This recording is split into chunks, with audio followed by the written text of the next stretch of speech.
सामीन आदाब, खबर नज़र के साथ मैं हूँ तपस्या शादा। खबर नज़र के शुमारे में पेश है सियासी, इक़्तिसादी और समाजी मुताल्लिक़ कुछ अहम खबरों का तज्ज़िया। सबसे पहले बात करते हैं रिटेल सेक्टर में बराह रास्त बैरूनी सरमायाकारी की। 90 की दहाई में लिबरलाइजेशन पॉलिसी के तहत हिंदुस्तान की तरफ से गैर मुल्की कंपनियों के लिए अपने बाजार खोले जाने का असर वाज़ेह है।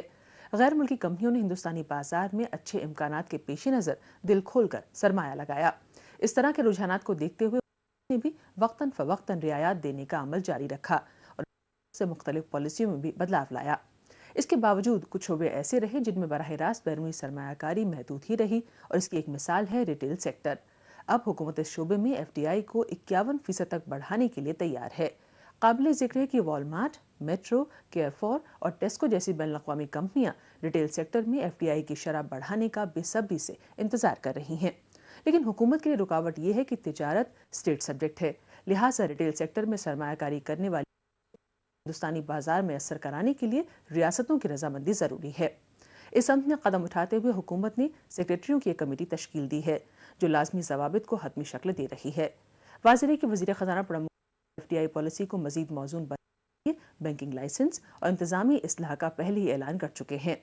रिटेल सेक्टर में FDI की शरह और इससे जुड़े मुख्तलिफ पहलुओं पर हमारे नामा निगार ने इक़्तिसादी तज्ज़ियाकार अनिल कुमार जैन साहिब से बात की और उनसे पूछा कि रिटेल सेक्टर में FDI की शरह 51% करने की समत में की जा रही कोशिशों को आप किस तरह से देखते हैं?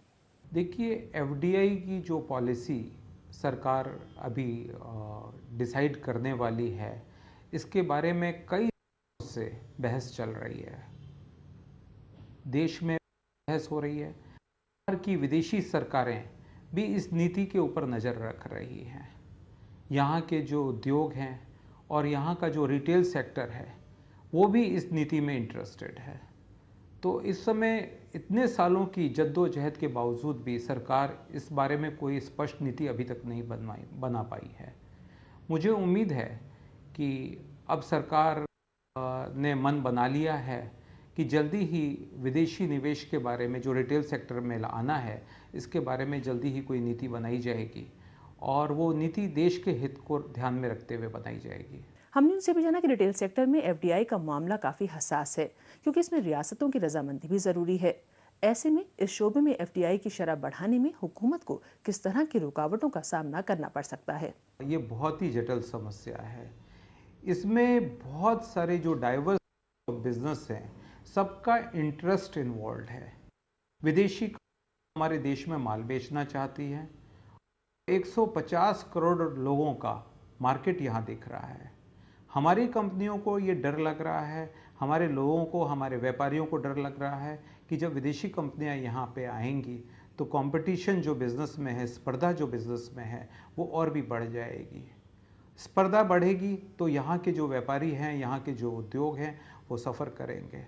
स्टेट गवर्नमेंट को डर लगता है यहाँ के व्यापारियों का, यहाँ के व्यापारिक ऑर्गेनाइजेशंस का, जो कि उनकी वोट बैंक हैं।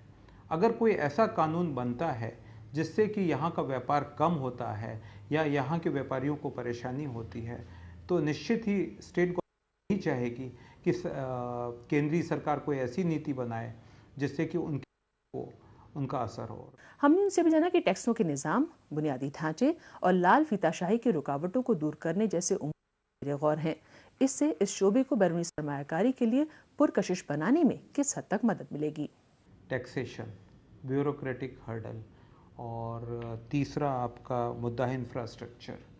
तो ही ऐसे विषय हैं जो कहीं पे भी डेवलपमेंट करने के लिए या किसी को अट्रैक्ट करने के लिए बहुत ज़रूरी है। अगर आपके पास में इंफ्रास्ट्रक्चर नहीं है, आपके पास में ब्यूरोक्रेटिक कंट्रोल्स हैं या आपका जो कर की जो व्यवस्था है, टैक्सेशन सिस्टम है, अगर ये जटिल है तो ये बाहर यहाँ आने नहीं देगा, उनको अट्रैक्ट नहीं करेगा। वो लोग आएंगे ज़रूर, देखेंगे, पर यहाँ की व्यवस्था देख के वापस लौट जाएंगे। तो ये तो सबसे पहला कदम सरकार का होना चाहिए कि वो हमारी जो कर है टैक्सेशन सिस्टम, उसको ठीक करे, उसको सिंप्लीफाई करे, इंफ्रास्ट्रक्चर को होल हार्टेडली इम्प्रूव करे और ब्यूरोक्रेटिक कंट्रोल्स, तो ये तो फिर काम ज़रूर है। इसके लिए भी सरकार को कोशिश करनी चाहिए कि यहाँ ब्यूरोक्रेटिक कंट्रोल्स कम से कम हों। हमने उनसे भी दरियाफ्त किया कि माना जा रहा है कि एफडीआई के सही तौर पर फाल ना होने की वजह से मुल्क की पैदावार पर असर पड़ा है। ये कितना सही है? देखिए, तर्क बिल्कुल सही है। एफडीआई क्या है? बाहर की कैपिटल हमारे देश में आती है और वो यहाँ इन्वेस्ट होती है। आज सच है कि हमारे में अगर कैपिटल होती तो हमारा डेवलपमेंट कहीं ज़्यादा फास्ट हो सकता था। तो अब हम चाहते हैं कि विदेशी निवेश हमारे देश में हो, और ये अगर ये निवेश होगा, अगर ये कैपिटल आएगी, तो जो हमारे पास में जो रिसोर्सेज हैं, हमारे पास में जैसे माइंस हैं जिनको अभी तक हम एक्सप्लोर नहीं कर पाए, हमारे पास में जो कच्चा माल है, हमारे जो सीमित साधन है, हम उनका उपयोग तो नहीं कर पाए। तो अगर बाहर से एफडीआई आती है तो निश्चय ही हमारी इंडस्ट्री को इससे लाभ मिलेगा, इंडस्ट्री बढ़ेगी, इंडस्ट्री की जो प्रोडक्ट्स हैं उनकी क्वालिटी बढ़ेगी, उनका डिस्ट्रीब्यूशन सिस्टम बढ़ेगा और अल्टीमेटली कंज्यूमर को बेनिफिट ही होगा। जब हमने उनसे पूछा कि रिटेल सेक्टर में एफडीआई की शरह बढ़ाने से मुल्क में मसनूआत और कंपनियों को इस तरह के मुकाबले का सामना कर सकता है, तो उनका जवाब ये था।